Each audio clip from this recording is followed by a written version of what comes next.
Everyone, welcome to Office Hours. This is the graphics day, Tuesday. I know it feels like Monday because for those in the United States because we had a long weekend, but it's Tuesday. It's the graphics day. So if you've got graphics questions, this is a great day to do it. We've got some great graphics experts, but we can answer any questions most of the questions that you might send us. So go ahead and throw those in. If you're in Makana, of course, you can ask those questions. You can vote on the questions. You can talk about the questions. If you're not in Makana, you can go to askofficehours.global. That's askofficehours.global. You can ask those questions 24/7. So if a question pops into your head, go ahead and throw it in. Just make sure that it's well formed. That's one question. As soon as we see multiple questions in one question, then we usually skip over it. And it's really related to media production. And if you do those things, we'll get into it either today or usually the next day. Let's go ahead and jump into those questions. Bill, what do we have? First one comes in this morning from Andy Kokendorfer in Vieira, Florida. And Andy says, how do you measure the color accuracy of an LED fixture? CRI, TLCI, MacBeth Chart? What? Typically CRI. I mean, so when we're looking at a number, if we haven't seen it before and we're trying to figure out what's there, usually CRI is the number and we're looking in the high 90s. At this point, it used to be in the high 80s. And so it's gotten a lot better over the years. And really, it's very rare for anything to be below 95 at this point. But definitely we wouldn't really consider a lot that was below that as far as CRI. Good, Bill. Yeah, CRI Color Rendering Index is really, really useful because it tells you how much of the full spectrum the light is pulling out. There are lighting technologies, and I'm thinking of the early LEDs and things like that used to have gaps in their coverage so that you would get frequencies of the light that were not coming out of the light. And if you don't have something, you can't change its intensity. So the fact that it was maybe not putting out magenta at the right levels and you couldn't boost it means that things got that kind of greenish look to them. So the color rendering index came about because it kind of told you how much of the frequency spectrum the light was putting out across the board. And if it's all there, if all the frequencies are there, then you can shape it with filters and things like that. But if something's missing, you can't get it back. So that's kind of the thought behind CRI, which is why I like it as well. Next question. Next one comes to us from Douglas Carmichael. What would it be theoretically possible to import medical imaging data, CT or MRI scans, for example, into Unreal Engine? Nick? So yes, you should be able to do that. A lot of times if you get the CD from the medical facility, they'll actually have TIF files of the imaging, and those are readily importable into Unreal Engine. Also, Unreal can import raw data. So if you're able to get that data into a CSV, comma separated values format, it could also be imported as raw values, and then you could process from there in Unreal. One of the challenges with specifically CT and MRI scans is that the data is typically held in a proprietary format, and it's usually only point data. So Nick is 100% right that TIFF files and some of the raw data can be available. A lot of times it's hard to get the files, and there's some security concerns. Usually it's hard to get CT or MRI files that you didn't pay for because they were of you. So I actually hit my head a long time ago, and the first thing I did when I spent a night in the hospital and I came out of it and I said, I need those scans. I was like, someone paid for either my insurance company or I did. I want those scans only because I knew that getting the data would be difficult. So I think that theoretically it could be possible. There is 3D data being generated. It's just that it's usually not in a format that we're typically used to. And oftentimes at different resolutions and different aspect ratios if it's imagery. So those are the things you have to kind of take into account. But it is, it sounds crazy now, but when there's a lot of very photoreal hearts and organs and so on and so forth that are available that you can download the original version of that. I actually, it was probably almost 30 years ago. I actually went to their facility and they had taken an inmate who had passed away and given his body to science, and they froze him and then sliced very, very, very thin. I don't remember how thin it was, but it was very thin, and took pictures. And that's how and then what they did is they actually had someone go in there and trace it. Like they literally traced every slice. And that's how they ended up with very accurate models that a lot of us used in the 90s and even into the early, I mean, they're still around. I mean, they're still probably, that raw data is probably still being used in a variety of illustrations. Yeah, go ahead, Nick. Yeah, I was just going to say, also, as someone who has bumped their head and has a collection of said scans, my experience has been that the CD, again, you don't normally necessarily get it automatically if your doctor orders a scan for yourself. But if you ask for it while you're there, the technician will make you a CD so that you have it. I mean, it's your medical records. You're entitled to those. And at the very least, on those discs is a read software that allows you to display those images on a computer screen. And doctors will use those so in case they don't have the software themselves for the particular data format or the particular model machine that was used in your case. They know that if they put that CD in there, they'll be able to look at that imagery. Well, once that imagery is on screen, you can capture it, and grayscale values are grayscale values. And so, at the very least, if you were able to request and receive the CD for your own scans, you'll have at least that level of access to the data. But again, my experience has also been, but maybe I haven't checked in a while, that those discs had TIF files, TIFF format images, and as long as it is a TIFF format, you should be able to bring those in. It is fascinating stuff. Yeah, absolutely. Next question. Next one comes to us from Tony Mobley in Noonan, Georgia. And Tony wonders, I have an opportunity to get a MacBook Pro Intel i7 256 gigs in flawless condition for $500 US. Should I buy it, and how should I use it in my current setup? Bill? So this is one of those circumstances where you're on the edge of obsolete, not really obsolete, but kind of futuristically obsolete. I mean, obviously, the Intel chipset has been supplanted by the M series that Apple does themselves, and we've already been through 4 generations of those M series chips. So to go back to the Intel processors is not only a lot of generations back, but it's a huge technological shift for Apple things. Now, it doesn't mean the computer is useless. It is still a fine computer, and if you have somebody who needs to do general purpose work, not media work specifically, it'd probably do just great for that. My big concern would be 256 gigs is pretty anemic for the kinds of sizes of data streams that we're working with today. So this is, can you see a clear use case for this much power and this age of machine? And if you can, it's a pretty good deal. But just know what you're getting into. You're leaving the new technology behind for the old on this machine. Go ahead, Nick. Yeah, like Bill said, the biggest thing is that eventually, if not already, the first thing I would check is, do the new operating systems coming from Apple still support that chip? Can you still install them? And if not, what is the most recent version that you can and have already installed on that?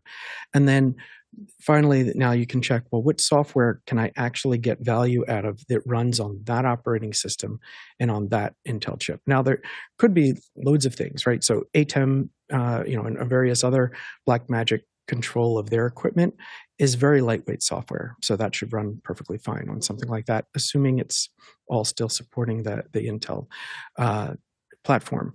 The BitFocus companion. So again, it begins to, for me, I'm thinking $500 does sound like a lot to me, as to, eventually, if not already, Apple will stop supporting that chip with any new operating system releases, and then you run the risk of even something like Blackmagic or, in theory, BitFocus Companion would still run on it. But other than low power, FTP, those types of things, maybe as a web host or something like that, I'd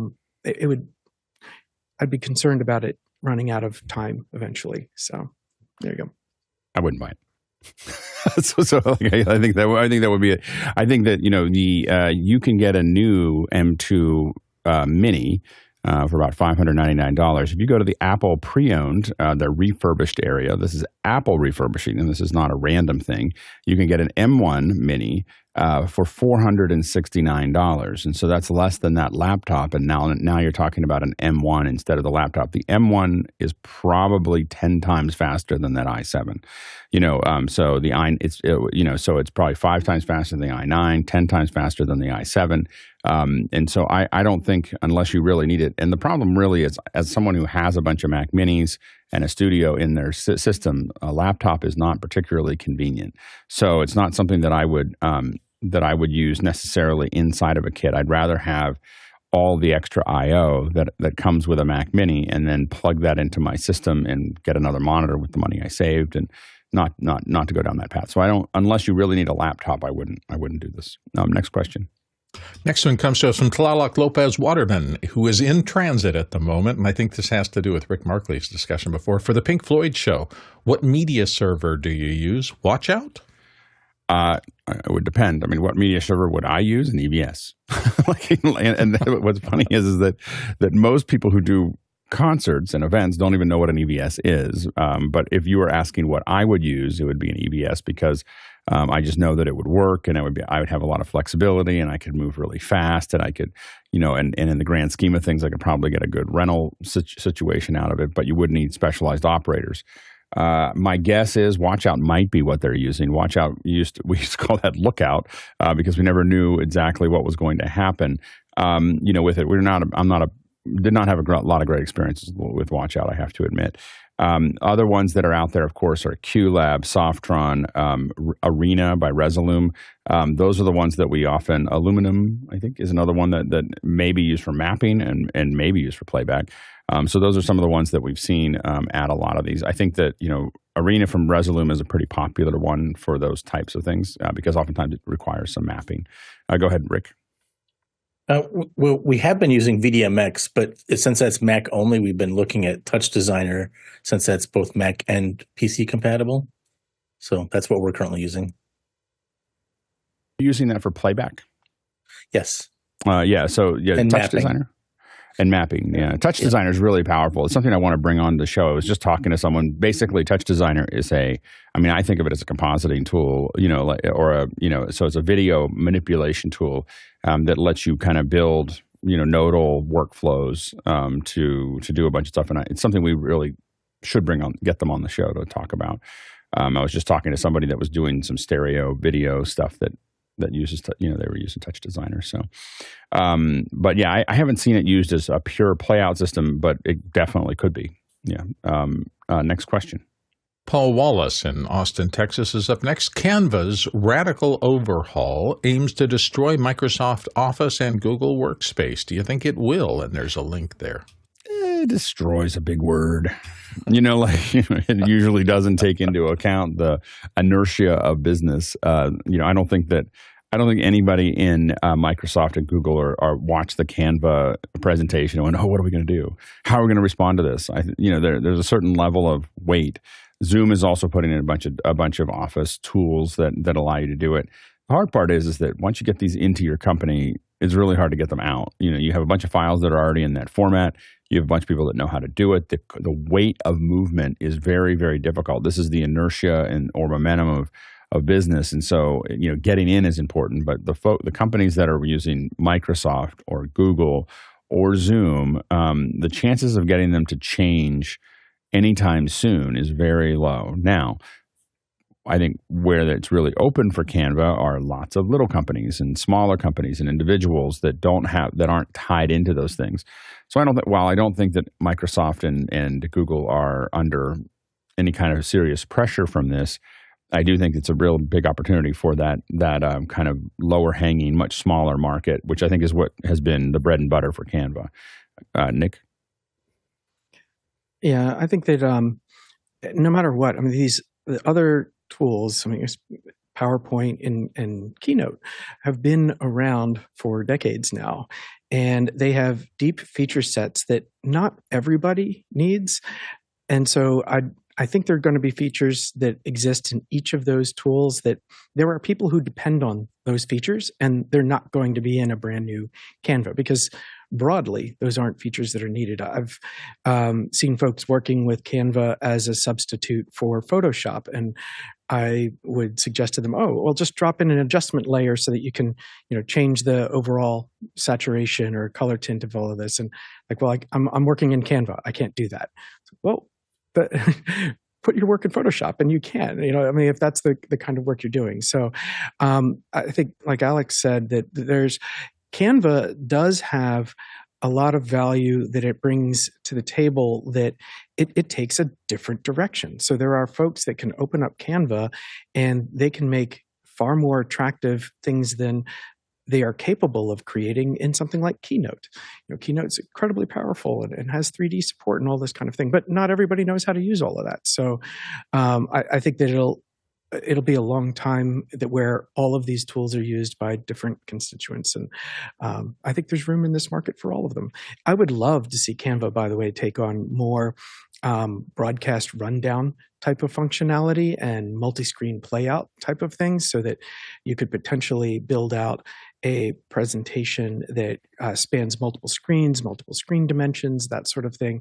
Right now, it's usually Touch Designer and Unreal Engine and things like that I would turn to for those kinds of live events. And I think there's an opportunity that there isn't a Keynote or PowerPoint that's capable of doing that is, off the shelf, easily digestible, usable by folks. And so I think there's an opportunity there for something like Canva. Maybe. I think that the challenge really is, I think what you got into at the beginning is the target market. It's easy for us as production folks to look at something and go, I really wish it would do all these professional things. But then as you start to add those, you start adding complexity that makes it hard for the average person that's actually using Canva. And that's what Canva has to decide, is where is that glass ceiling that you're going to hit, or where's the ceiling to the thing? Because they can make things, what they're really out to do is, they've made what I think Canva's bread and butter has been great templates, great layout tools. It's really easy with someone can go in there in a couple minutes, learn how to do what they need to do for what they need to do 90% of the time. And what you always want to look at is your target market and say, what will 90% of these people want to do 90% of the time, and build for that. And the mistake people make is they fall into that 10% where everyone's fiddly and everybody wants something different. And, mapping to multiple monitors becomes, it's something usually you hire someone like us to do, and so it's like, we're moving to to a bigger truck, once we get to that. And it's a crew and it's a thing. But I think that, so I think if Canva, usually where companies get themselves in trouble, Apple got themselves in trouble here in the 90s, is to try to out Microsoft. Microsoft is a horrible idea. I think that's the danger that Canva could get themselves into, but I don't think that they're in that danger right now. If you look at the presentation, I think that they did a pretty good job they're focused on some creative tools that distinguish them from both Google and Microsoft, in my opinion. I think they're going after a different market, and they're like, I don't even think that they would compete with Microsoft and Google in many places. So they'll add a bunch of things, but it's much more towards a design, with an eye on design. So we'll see, which is not what I think Microsoft Office or Google Workspace has an eye on. So, all right, next question. Next question comes from Vic Hernandez in Springfield, Missouri. And Vic says, lighting myself for video conferencing, will the proper usage of a good quality key, fill, and hair lights suffice, or is more better? Go ahead, Bill. I'm always leery of is more better. Sometimes less is better, but you've picked a traditional way to light a face. This comes from what used to be called Rembrandt lighting. It's one form of it, but having a key light that's going to be the dominant light that's hitting a person, having a negative or short side fill light that is a little bit less than that, those two things provide relief and kind of a certain three-dimensionality to the face that you're shooting. The rim light or backlight usually is to separate whoever is in your scene from the background. So those three will do a good job of a person, but for is less more or do I need more things, where is that person? Is that person in an interior space? Are they outside? Are there things in the background? Like with my scene here, I've put specific lights in specific places to kind of paint a picture behind where I am. I am using key, fill, and backlight at my desk here. The backlight is reasonably subtle. If I run my hand over there, you can see where it's lighting my hair up just a tiny bit. It's not there to make me look unnaturally lit. It's there to just provide what the eye needs to see the person as a person. So with that kind of stuff as the base, that's where you start. And then the question is, what kind of picture do you want to paint around them? And Nick? That's what lighting is good for. Yep, Nick. Yeah, I was going to just say that, number one, if you're trying at all, you're already a step ahead of 95% of the folks that you're meeting with, There's a right? slam down. If you lifted your pinky, you're doing better than 90% of the world. You're already, like, you're thinking about it. So you're that far ahead already. And, I think that we've talked about this on the show before, that audio comes first, really, in a conference setting, because listening to you, hearing what you have to say is why there's that connection. So it's actually interesting that good sound quality makes you look better already. And so if you're trying with your lighting setup, then again, you're already ahead. I definitely agree with Bill that you don't have to go all out. You don't have to go crazy. You don't have to have multicolor lighting behind you. You don't have to be a YouTube influencer, but you want your image to look clear and sharp. It helps to have your lighting, like Bill said, Rembrandt lighting would be wonderful. So just, take a browse around the internet for portrait photography lighting options, and maybe find a style that you like, that you would like to present yourself in, and start working on that. And you'll immediately see people will comment on, wow, you look really good. What are you doing? So, kudos to you for already investigating that. Yeah.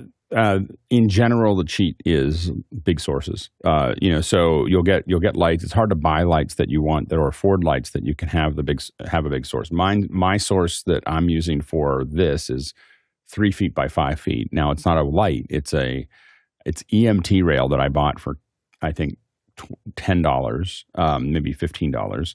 And then I've got these little things called maker pipe connectors that I connected it to. And then I went on the internets on Amazon, and I bought some cheap diffusion fabric. It's called diffusion fabric, I think, and it was like $15. And so the total cost of this my light that's here for just the frame and the diffusion is probably $30 or $40. And then you put whatever lights behind it you want. High CRI is what we talked about earlier. But you could put, I have some Nanlite 68s back there because I had them laying around. But you could also put in, for Newers or whatever, because what you're doing is you're putting those lights behind it, and then you're hitting that diffusion. And that makes a nice big soft light. And generally everybody looks better with a big soft light.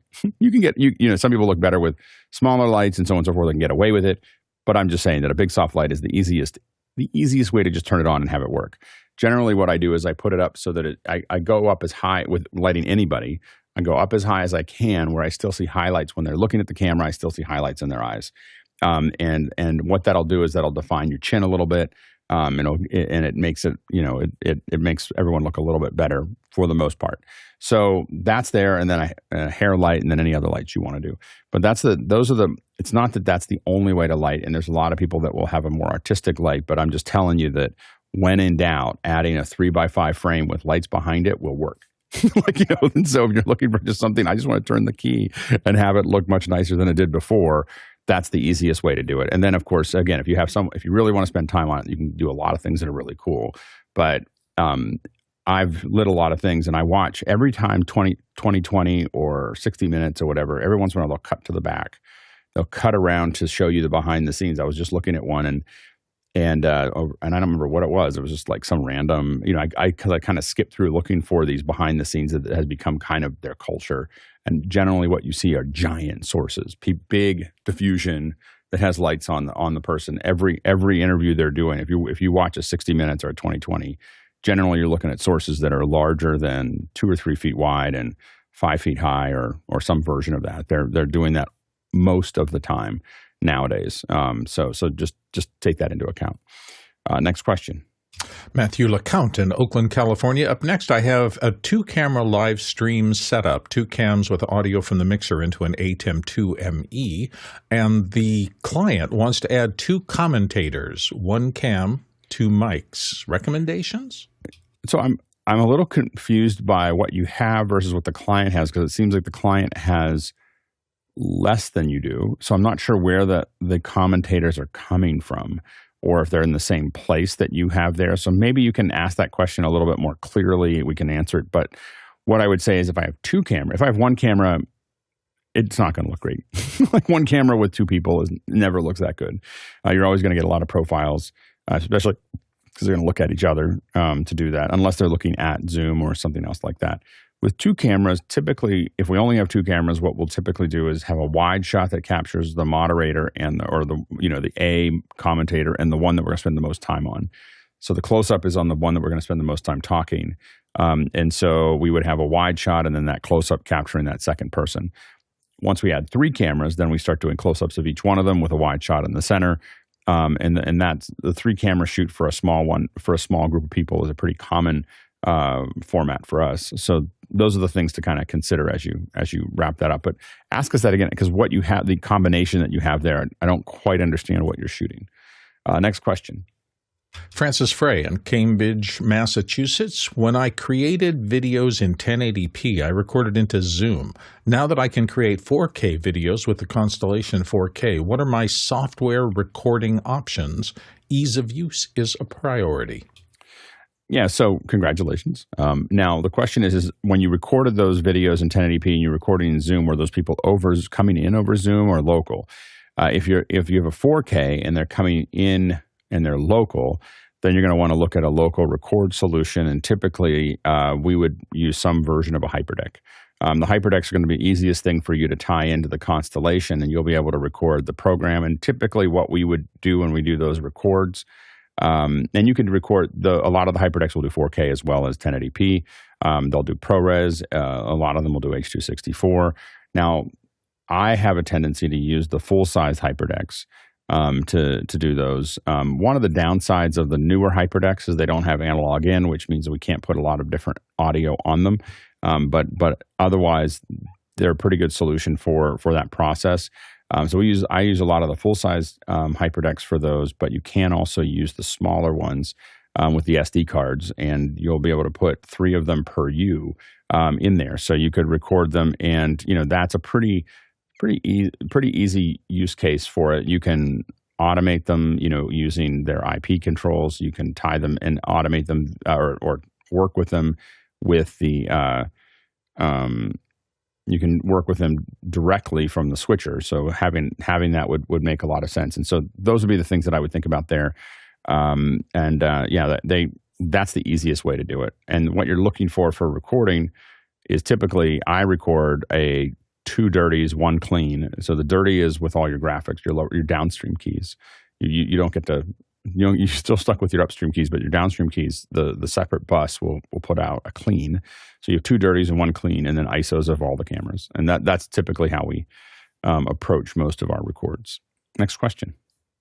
Next question comes to us from Douglas Carmichael. Many historians and scholars have achieved classic industrial musical, what we'd call corporate shows today, from the 1950s to the 1980s for future generations. Is anyone trying to do that in the modern era? I don't really understand, and I have to admit that this came up too close to the top of the show for me to really review, but I'm trying to figure out what you mean by industrial musicals. I'd have to look at it a little bit more closely. If you're talking about some of the fun stuff that has been done for corporate, they're still doing those, like at the events. But yeah, industrial musicals. Yeah, I've never heard that term before this morning. So we'll take a look at it and see if we can't do some more research. Maybe bring those guys on. Next question. Next one comes to us from Tony Mobley in Noonan, Georgia. My primary monitor for my Mac Mini is starting to fail, and I need to replace it. Should I get the best 1080p monitor, or should I get a 4K monitor? Nick? I think you're better getting the 4K monitor, future-proofing. I mean, unless you're using that Mac for some kind of highly specialized, you need high color accuracy for some reason. I'm finding personally that it's not particularly more expensive to get an Ultra HD or full 4K monitor versus an HD one. And I've have a couple instances now where, I use an HD Constellation, but the multi-view output is Ultra HD. And so I want to use the Ultra HD multi-view so I can see the resolution as well as I can. And of course, it just makes your display that much more scalable. So unless there's some special reason that you need a specific kind of monitor, I'd go with the 4K. Yeah, it just depends on what you're going to use it for. I think having some 4K monitors makes sense. I have to admit that since I have so many monitors, I have a tendency to buy 1080p monitors because I'm not going to ever zoom them up any higher than they already are. It's just my nature of like, these are 1080s. So my general purpose monitors are 1080, and then I have a handful of monitors that are 4K. I don't have any 8K monitors. I think about it, but then I don't buy them. So but I have a handful of 4Ks, as I said, and then I have little 1080p monitors and bigger 1080p monitors. I've kind of standardized on 24-inch monitors, which oftentimes end up being 1080p Dells, and they're typically pretty inexpensive, sub $200 for them. And again, it's just because of the way I use them. I don't the ones that I expect to be accurate, I spend a lot more money on, but the ones that have interfaces and other things on them, I don't. And they're all routed, so I hit buttons and they all change, and they're all mostly. It just depends on how you're going to use them. If you're going to make color decisions, you may want to get something more expensive. Next question. Next question comes to us from Tony Mobley in Noonan, Georgia. My primary monitor for my Mac Mini is starting to fail, and I need to replace it. Should I get the best 1080p monitor, or should I get a 4K? Oh, I'm sorry. That was the last one. Sorry about that. David Brady in New York City. I'm currently using Loud Lab Sound Decks as my software mixer without loopback, and considering making the switch. Shure Motive Mix for cross-platform equity. Has anyone leaned into the Shure product, and what feedback can you provide? We haven't used the Motive Mix completely, standalone for that. I mean, mostly we've been using a lot of the Shure microphones, but haven't dived into the actual mixing software yet. And I'd be curious, the challenge we've had with SoundDesk is that sometimes it hasn't been as reliable as we'd like it, but maybe you're having a better experience. We've played with it. We've had it on the show. We've talked about it. You can do some really complicated things. But we've had times where suddenly it's not there, and I don't know if it's all their problem as much as has been some changes in core audio that have not been totally successful. So that may be part of it. So yeah, we haven't played with the Motive Mix. It's probably a good lab for us to kind of play with in after hours somewhere. To kind of see whether we liked it or not. I do think that the interesting thing about Motive Mix is the possibility of mixing all these mics together, as well as being able to control all the mics, which I believe you can do for Motive Mix if you're using the Shure microphones that have all of those. So there's kind of an efficiency there that's beyond just being able to mix, but also being able to control the inputs. So that could be really interesting if it worked well. A quick reminder, of course, that you can ask questions throughout the hour. You can go to askofficehours.global. That's askofficehours.global. And ask those questions 24/7, and we'll either get them in today or we'll get them into tomorrow. Today is our graphics day, so if you have graphics questions, we're a little heavy on the graphics on the panel. So if that makes sense for you, go ahead and ask. Of course, we'll answer a lot of other questions. Tomorrow is sound. So if you have questions about things for audio and sound, tomorrow will be good. You could go ahead and ask them today, and they'll probably come in tomorrow. Next question. Brian Stark in Nottingham, England says, good morning. I recently picked up a Sony ECM MS907 condenser mic, apparently new, for £5, chain store bargain bin.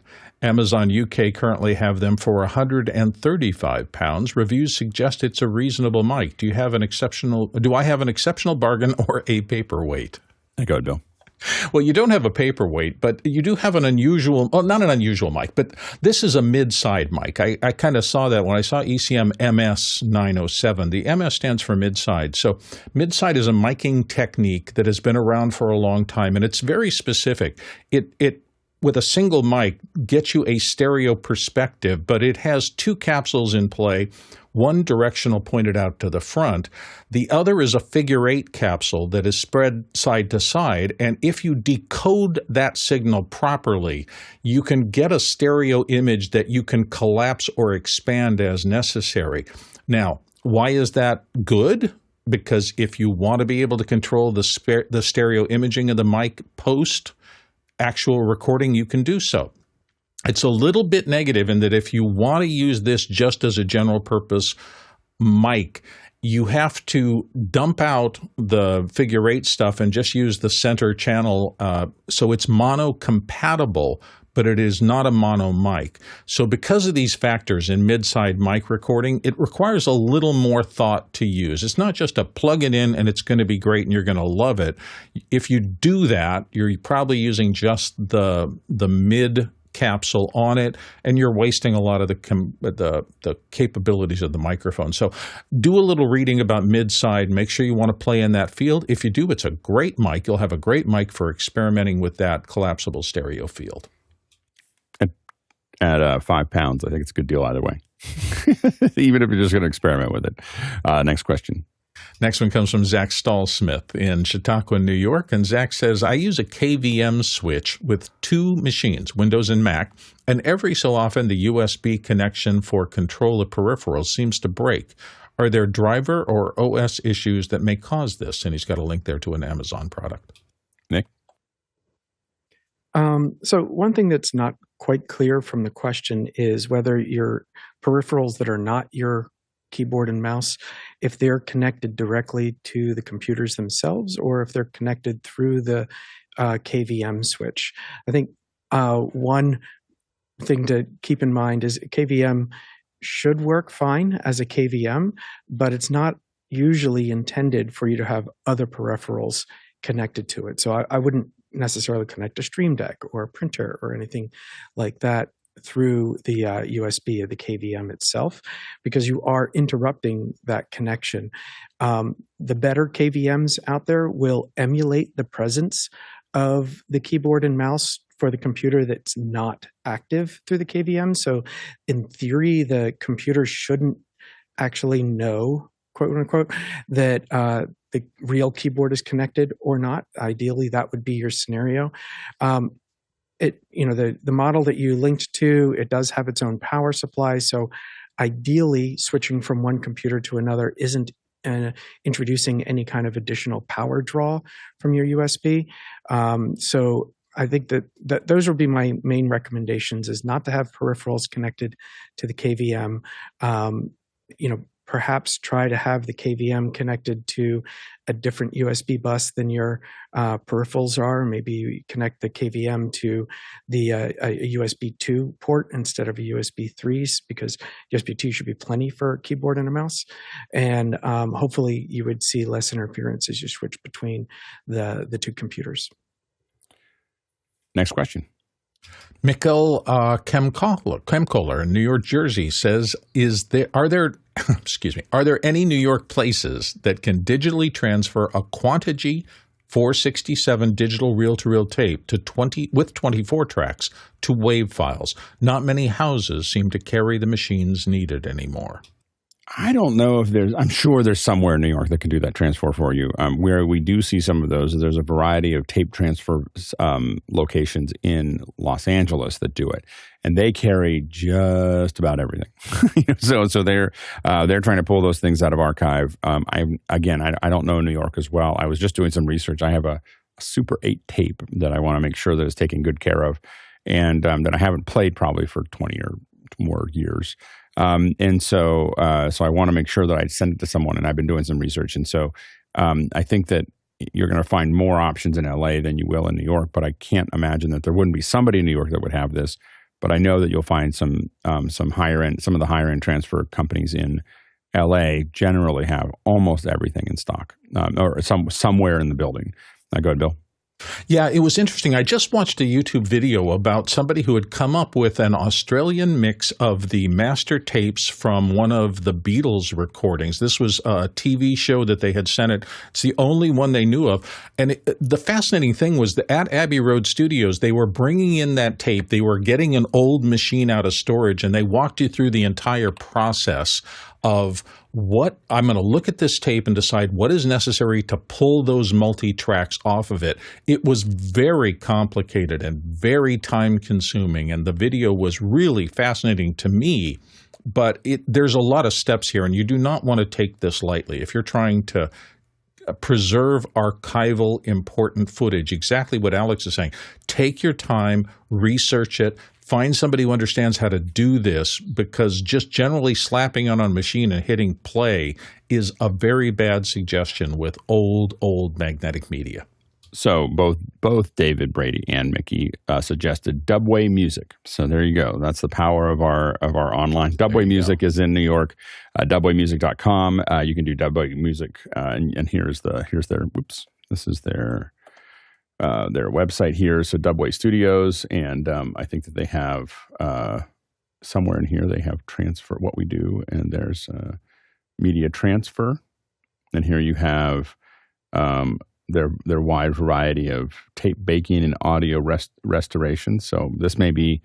Let us know. Let us know if this worked for you. We'd be really curious. So next question. Next question comes from Zach Jeffers in Spokane, Washington. And Zach says, just installed a FeelWorld 17-inch 1-unit pull-out monitor in a rack, along with audio interface and Mac Mini. When the monitor is on, it disrupts the usability of the lower 5 gigahertz Wi-Fi spectrum. Moving to the upper channels, it's usable. Any recommendations? Oh, my gosh. That's rough. Buy a more expensive one. So this has to do with the case and the shielding that's built in. And one of the things that folks sometimes may do is spend less money on that shielding because you're paying less money for the monitor.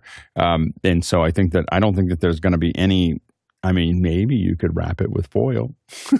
It might cut down some of go open it up and put a bunch of foil on the inside. There's a whole bunch of problems that'll create, but.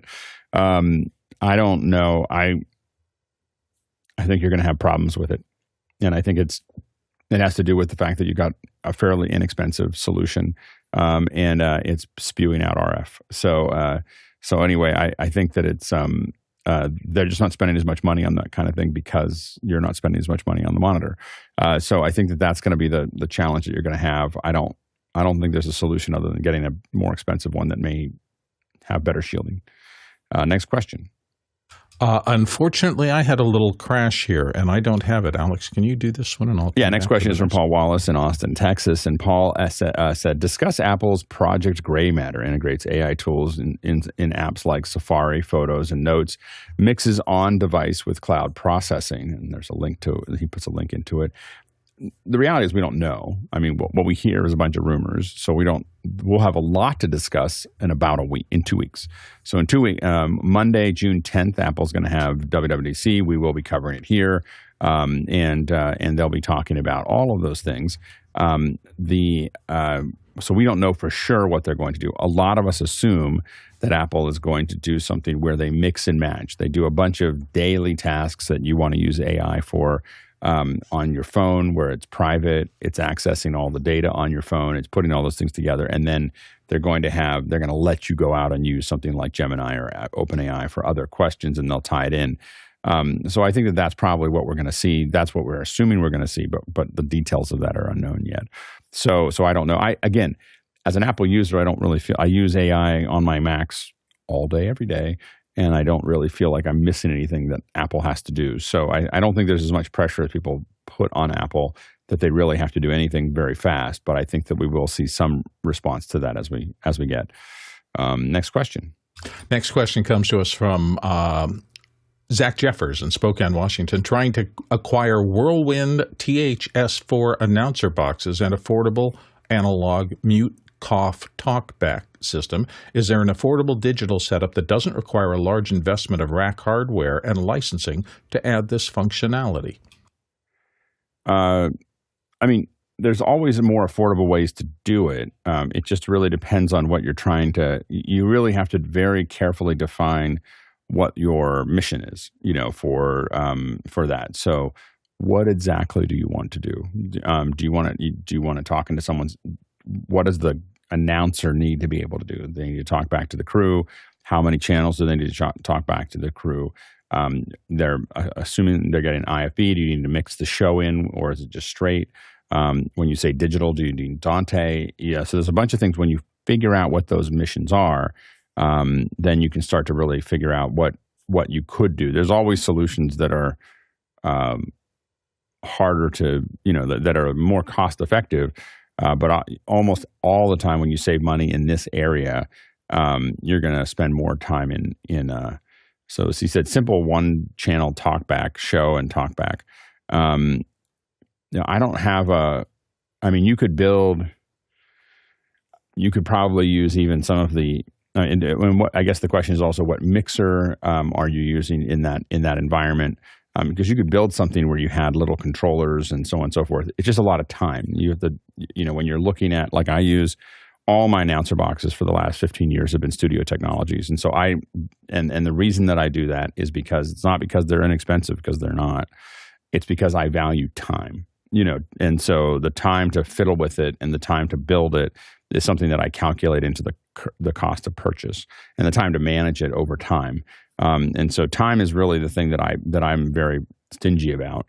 And so as a result, I get stuff that just works. And so I think that as you go into this, like, how do I cobble something together? You're just going to spend a lot of time with it being fiddly. And that's the thing that I try to avoid. Next question. Next question comes to us from Tony Mobley in Noonan, Georgia. Can a panelist demonstrate some of their most recent interactions with voice ChatGPT? Let's see if I have. I'm trying to see what I've asked ChatGPT for recently. It's constant, and oftentimes it's. I will admit that I use it so often it is somewhat random. Like I took a picture of a feather. Like I look at my latest things. I took a picture of a feather and I just said, "What is this?" Like it wasn't voice. I just said, "What is this?" And it says, "This is a feather. Appears to be a northern flicker, a type of woodpecker found in North America." So I just was walking on the path and saw a feather and took a picture of it and asked what it was, and it gave me a description of what it was. Before that, I was trying to figure out who the woman was that we did an event with Linkin Park in 2017, and there was a woman that sang with them, and I couldn't remember who it was, and I literally said, who was the woman that collaborated with Linkin Park in 2017, and it was Kiera, and it said she sang, and then it told me about the song. Before that, I asked in Northern California, what birds in Northern California sound like a cat meowing, because I can hear one at my house, and so it told me what those are. We were watching Shogun, and Shogun opened with the title of the first episode is called Anjin. And so I said, what does the Japanese term Anjin mean? And it explained that this was really mostly around William Adams, who was the person who came to Japan, which is what Shogun's based on. And then I have a very long one back and forth where I asked how to build your own keyer from scratch in Resolve. And so I asked it, like, how's a green screen key work? And it explained that. And I said, okay, but can you do it? And I already know the answer to most of these things, but can you do it with a linear key? So I had to guide it towards linear key. And it goes, well, yeah, you can do that. And it started talking about how the linear key works and started giving me, it gave me all the mathematical equations. Like if you look while I'm walking, it's giving me these, and it goes, and when you look at our text chat, you'll see all the equations. Then I asked how to implement that in Resolve, and it literally gave me open the Fusion page, go to this, you can right click, you can go to the menu, or you can right click and select this node. And it was kind of frighteningly good.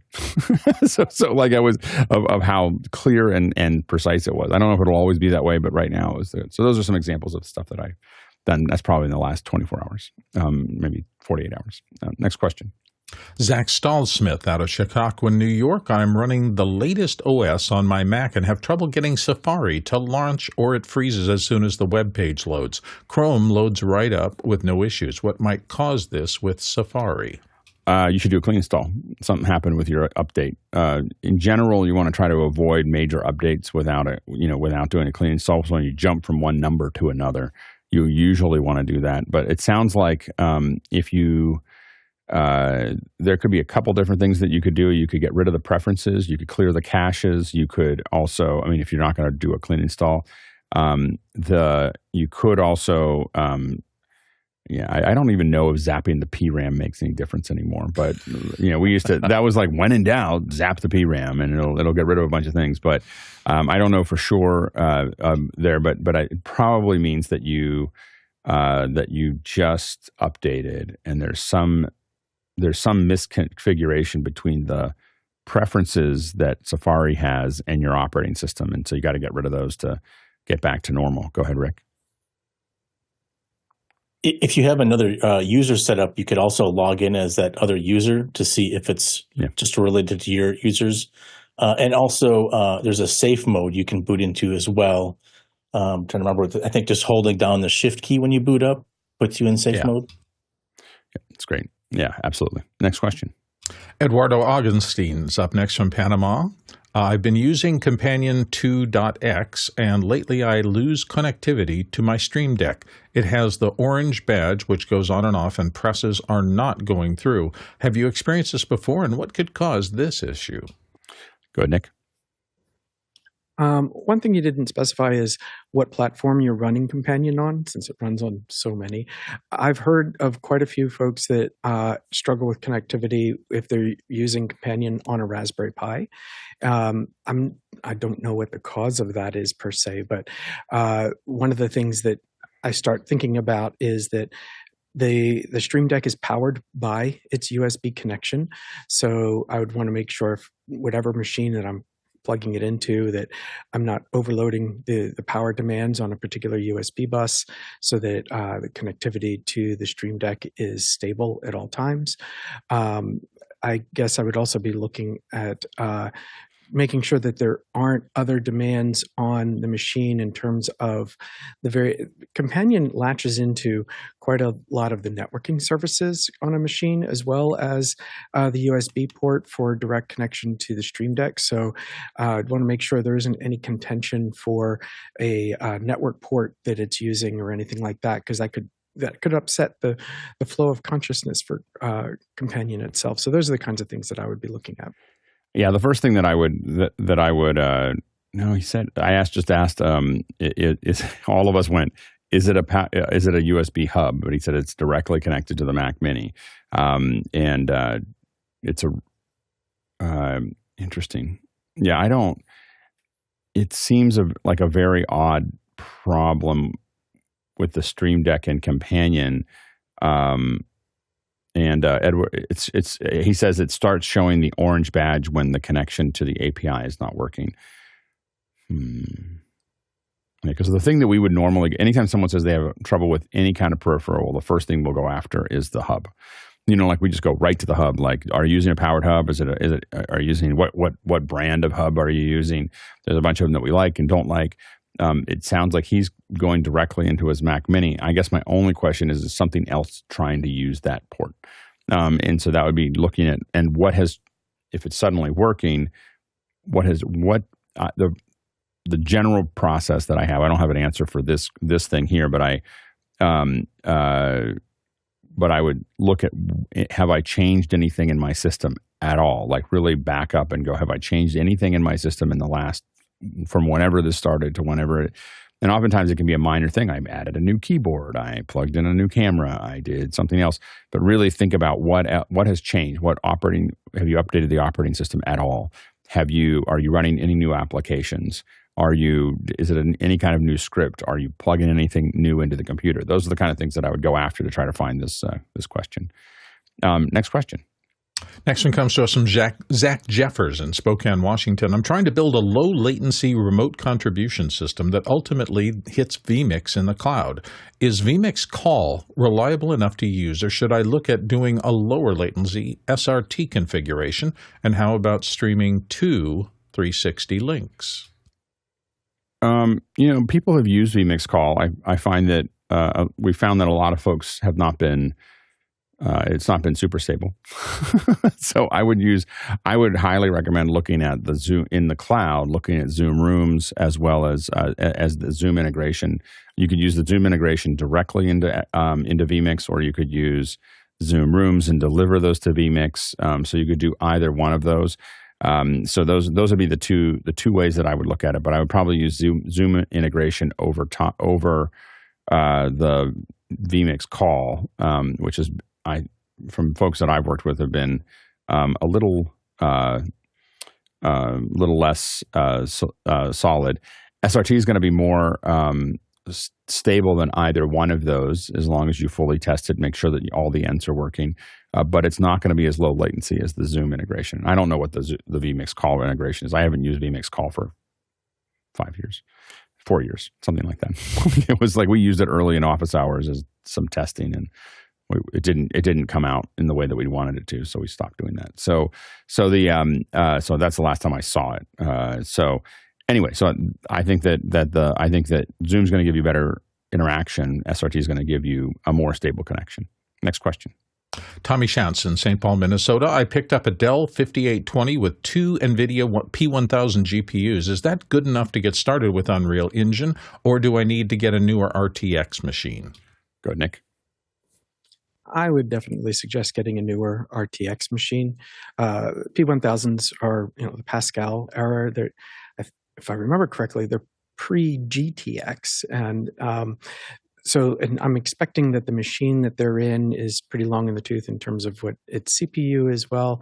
And so you're setting yourself up to struggle with computer graphics if you're using a setup like that. So a modern machine, even an inexpensive one with an RTX 4060, is likely to far outclass what something with 2 P1000s is. And you're going to have a much more enjoyable learning experience with something like that versus struggling with an older set of technology. And I'm not even sure how often those drivers are still maintained. Next question. John Foltz in Selinsgrove, Pennsylvania. What's the quality of the solid-state Logic 2 Plus USB audio interface? Might be good for sports announcers to vMix using Zoom? I don't have any experience with the SSL in this one. They generally make great hardware. So I would say that overall, I think that it could be relatively good. I think in the price point of the kind of the $250 or so or less, I think it could be a really good solution. Most of the stuff that Mickey says with no mic toggle and talkback functionality, definitely would not be my go-to for an announcer console, but for just getting mics into a computer, it will work fine. So, I don't have as much experience. I think it's pretty bare bones when I look at it, but it could definitely work if you're getting some kind of deal on it. Next question. Next one comes to us from Matthew LeCount in Oakland, California, re-asking, the client wants to add commentators as a wide 2-up to an existing live stream. Is audio best sent to the camera or mixer? It depends. Depends on what you're mixing on, how you're going out. Generally, I want to send everything to a mixer. I mean, I want to mix everything into a mixer, and then I want to embed it. I tend to not want to use my video chain for audio. So 99% of the time, I'm gonna have all my audio go into a mixer, and then I'm gonna make the show the way I want it to be. And then because you've got playouts and you've got all kinds of other things and everything else that's there, and you have control and compression and equalization and possibly, all kinds of other tools there. So I would generally go into mixer depending on what the mixer is. And then if the only time I don't do that is if you're really running light and you've got your Blackmagic switcher and you've got a couple cameras, sometimes we'll run the mics into the cameras and that'll maintain your sync, and it'll also, in the Blackmagic mixer, you can do that. I've maybe done that a couple times in the last 10 years. So it's a very rare thing for me to do. When I say 99, I mean 99.999% of the time I am mixing into a mixer, and then I am delivering that and embedding that into my system. So I would highly recommend going down that path. And again, I think that as a 2-up, I mean, it is, if it's a wide 2-up and it's just the two of them, I'm hoping that they're commentators and they're addressing the camera. And if they are, the single camera should be okay. Next question. Next question comes from Matthew. No. When archiving a show, from Douglas Carmichael, do you usually archive just a clean, dirty program feed, or do you also record the camera ISOs? Is this mostly based on client requirements, or is there a standard archival workflow? Usually we record all the ISOs. so it's, dirty, clean, and all the ISOs, and most of our clients require it. So that's how we usually approach that. We have Nick coming up here in just a second talking about MetaHuman, or all of us are going to talk about MetaHuman. Just a quick reminder that tomorrow we've got Bob McCarthy on. He literally wrote the book on sound design, so sound systems design and optimization. So that should be really interesting. Michael Coleman, who's done just an incredible amount of work. He's an award-winning director and cinematographer, is going to be here Thursday to talk about what he does. Friday, PTZ Optics is going to be here to talk about theirs. Very, very, very busy week. We're looking forward to it.